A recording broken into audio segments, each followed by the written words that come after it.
So, Chinggis Khan, the man who looked at the Eurasian landmass and basically thought, needs more management. Born Temujin, he spent his youth in a constant state of betrayal and near-death experiences, which is apparently a fantastic leadership program. He successfully united the constantly feuding Mongol tribes, a task roughly equivalent to herding caffeinated wolverines, and then decided the rest of the world looked a bit too peaceful for its own good. His resume included conquering a larger empire than the Romans did in 4 centuries, and he did it in about 25 years. Talk about efficiency! This wasn't just a one-man show, of course. It was a family business, and the business was conquest. Chinggis Khan had 4 sons by his primary wife, Bertay, Chochi, Chagatai, Ogedei, and Tolui, who were all given massive chunks of the empire to manage. This wasn't your typical Nepo baby situation. These guys were expected to pull their weight and continue the family tradition of relentless expansion. The empire became a series of connected khanates, each ruled by one of his descendants, creating a network of power that stretched from the Pacific Ocean to the doorstep of Europe. They were less a dynasty and more a multinational corporation of domination. Now, let's talk about genetics, specifically the Y-chromosome. Think of it as the most boring, most stubborn member of the chromosome family. It gets passed down from father to son, almost completely unchanged, like a terrible family recipe nobody dares to alter. Tiny, harmless mutations occasionally pop up, acting like little breadcrumbs for geneticists to follow. If a whole lot of men share the exact same set of these markers, you can be pretty sure they all share a common ancestor somewhere up the family tree. It's paternity testing, but on a historical, continent-spanning scale. In 2003, a team of geneticists published a paper that made historians sit up and spill their coffee. They were studying Y-chromosome diversity across Asia and found something odd. A particular lineage was shockingly common, showing up in about 8% of men across a huge swath of the former Mongol Empire. Tracing the mutations back, they estimated its origin to a single man who lived in Mongolia about 1,000 years ago. You don't need a PhD in history to start connecting those dots. This wasn't just a successful family, it was a statistical anomaly of epic proportions. So, 8% of the men in that region. What does that actually mean? Well, it translates to roughly 0.5% of the entire world's male population. That's about 16 million men walking around today who are likely direct-line descendants of this one guy and his immediate family. For perspective, that's more than the entire population of the Netherlands, all from one ancestor who lived a millennium ago. It's the most successful case of going viral in human history, just with DNA instead of a cat video. This didn't happen by accident. You don't leave a genetic footprint that large by being a quiet family man. The Mongol social and military structure was practically designed for this outcome. When they conquered a city, it was standard practice for the ruling elites to be removed. Then, Chinggis and his sons would take the most high-status women as their own wives and concubines. Having a massive number of children was a symbol of power, and his sons and grandsons, ruling their own khanates, followed the template with gusto. It was a brutal but remarkably effective strategy for replacing the local gene pool with your own.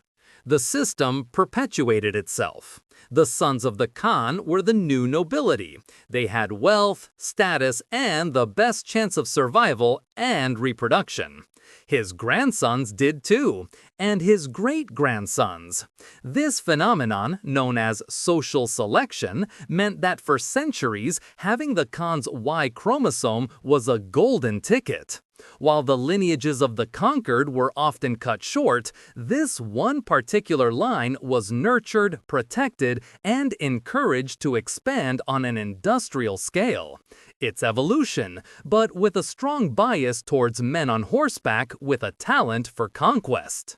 And Chinggis Khan wasn't the only one. History is full of powerful men who made their mark on the gene pool.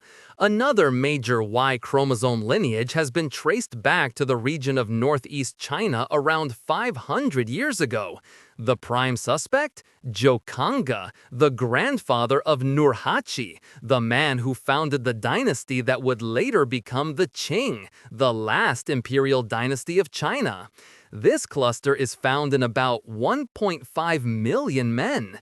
It seems that creating a powerful dynasty and leaving behind an outsized number of descendants go hand in hand. Power is, it turns out, a very potent aphrodisiac. So, how sure are we it's Chinggis Khan? It's a circumstantial case, but a very strong one. The geographic distribution of the lineage fits the Mongol Empire's borders like a glove. The timing of the origin, around 1000 CE, lines up perfectly with his life. The social practices of the Mongols explain the mechanism of spread.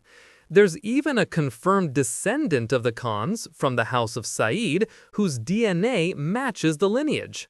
While we haven't tested his actual bones, all the evidence points to one very busy, very powerful man and his immediate family. It's a fascinating story, but let's not romanticize it. This genetic legacy is a direct result of brutal conquest. Every new territory brought the systematic elimination of local power structures and the absorption of its women. The spread of this Y-chromosome is a map of violence and forced subjugation on a scale that is difficult to comprehend.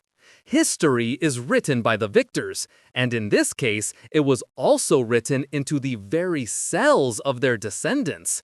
It's a stark reminder that legacy is a messy, complicated, and often very grim business. The question everyone secretly asks, could I be a descendant? If your paternal ancestry traces back to Central Asia, there's a non-trivial chance. There are famous examples, like a claimed link to Tom Robinson, a Florida accountant, but ultimately, it's a bit of a statistical party trick. Go back far enough, and we're all related to Charlemagne or Nefertiti or some random farmer nobody remembers. The Khan's lineage is just unique because of its incredible speed and scale, a historical anomaly driven by one man's singular ambition. It's less about having a famous ancestor and more about witnessing the sheer biological impact one person can have on the entire species. In the end, the genetic legacy of the Mongol Empire is a quiet testament to a loud and violent period of history. It demonstrates that power isn't just about controlling land or people in the present, it's about controlling the future, right down to the genetic level. While empires fall and cities turn to dust, this biological footprint remains, carried silently in the DNA of millions who have no idea about the world-conquering ancestor in their distant past. It's a strange form of immortality, built on conquest and continued by the simple, unstoppable march of biology. If you enjoyed this video, please like, comment, and subscribe to our channel for more historical insights. Thanks for watching, nerds!